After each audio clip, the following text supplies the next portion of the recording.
Gumaling ka sa akin. Ngayon na.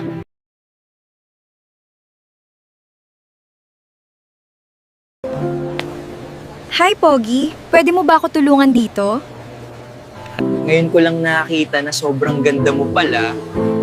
Baka pwede natin to gawin lagi. Oo naman. Ikaw lang naman ang suplado dyan eh. Nandiyan ka na pala, mahal. Maghahanda na ako ng hapunan para makakain ka na. Busog ako, matutulog na ako.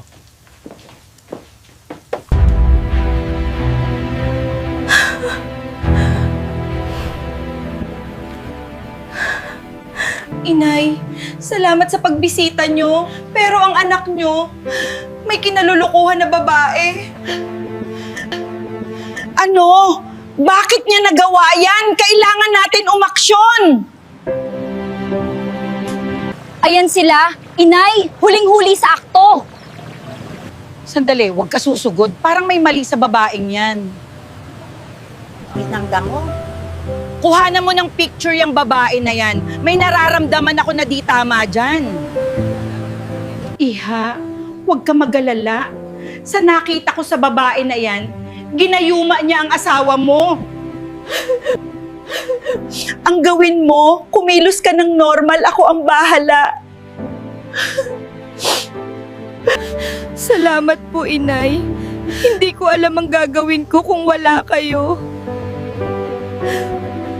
Ibalik ang parusa kung saan galing ang masamang hangarin, matuto ka ng leksyon.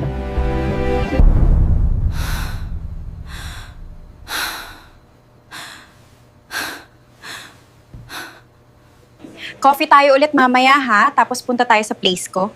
Wala akong maalala na nagkape tayo at may asawa akong tao, lubayan mo ko! Ano nung nangyari? Bakit nawala ang epekto ng gayuma sa kanya? At bakit ako tumanda? Patawarin niyo ako sa nagawa ko. Parang may mga kakaibang nangyari sa akin nung nakaraan. Kumain ka lang ng kumain dyan.